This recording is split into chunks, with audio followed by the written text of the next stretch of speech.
Que représente le foyer pour toi? Alors le foyer pour moi c'est un endroit vraiment un lieu très chaleureux où il se passe des choses belles, du partage, des fous rires, des moments de joie. Enfin voilà, moi c'est vraiment la première image qui me vient. Après voilà, il y a d'autres choses qui peuvent découler, mais en tout cas quand je pense tout de suite au foyer, c'est pas forcément des grandes tablées, parce que bah, si quand j'étais jeune, on avait vraiment deux, trois générations, hein, on allait souvent chez les parents, grands-parents. Mais même là, moi, mon foyer, je l'ai pensé, en tout cas en voulant être maman, de me dire, bah en fait, je veux construire une famille pour vivre des belles choses et pour transmettre aussi ces choses-là à cet enfant qui va venir et pour aussi peut-être être transformé, parce que on n'imagine pas comment on se transforme quand on a un enfant ou des enfants. Donc c'est vraiment ça, c'est ce côté partage, chaleureux, des bons repas, jouer ensemble, voilà, regarder des bons films, une petite cheminée s'il y a, enfin voilà, c'est un peu ça. Et pour toi, qu'est-ce que devenir mère? Alors devenir mère, c'est grosse transformation, un gros cheminement.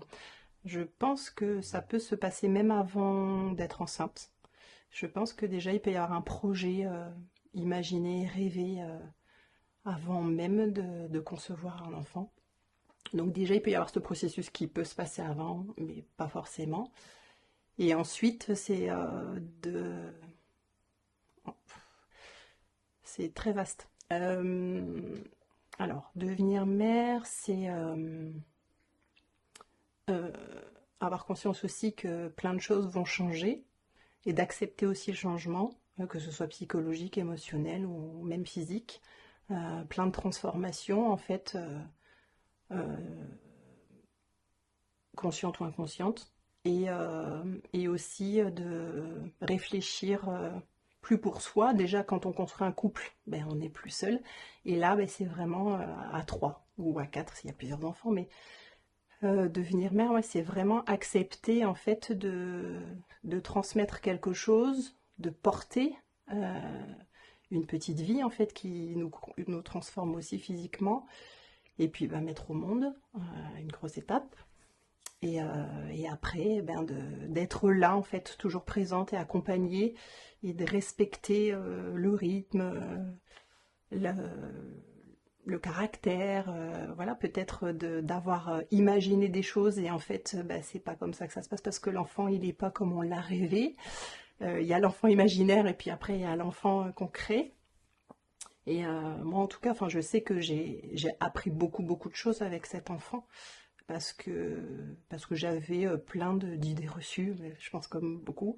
Et puis en fait, il, il m'a permis en tout cas de m'adoucir sur plein de choses et d'être plus souple. Voilà.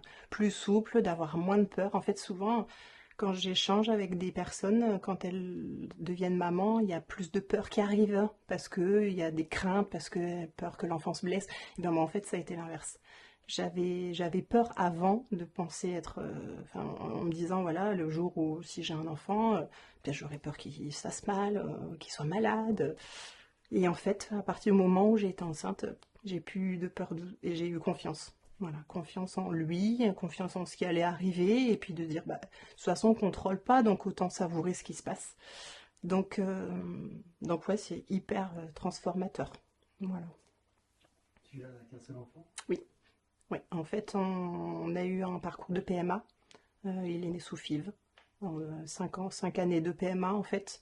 Donc, ben, c'était pas couru d'avance en fait que je puisse porter un enfant. Donc, c'était déjà une super chose que je puisse en tout cas voilà, porter un enfant, le mettre au monde et puis être maman. Donc, après, en rêve et en imaginaire, oui, j'avais cette réflexion de me dire, moi j'aimerais bien deux enfants, enfin un garçon et une fille, comme la base pour voir un peu si ça change les choses d'avoir une fille ou un garçon. Et en fait bah, c'est chouette. Enfin, voilà, les choses de la vie font que c'est chouette aussi d'avoir qu'un enfant. Après, j'essaye en tout cas d'essayer de l'ouvrir au maximum pour.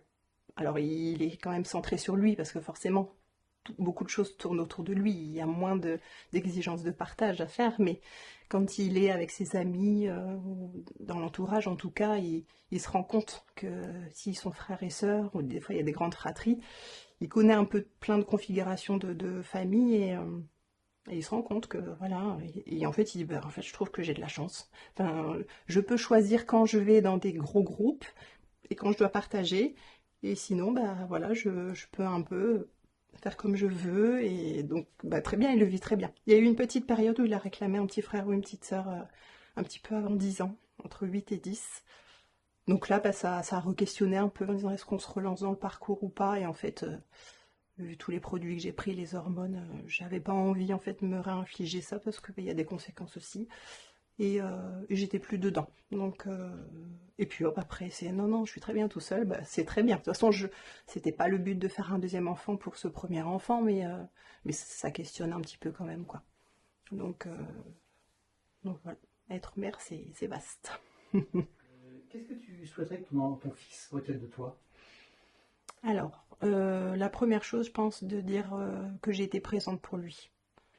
Que j'ai été là, en fait, quel que soit ce qu'il a eu besoin de vivre.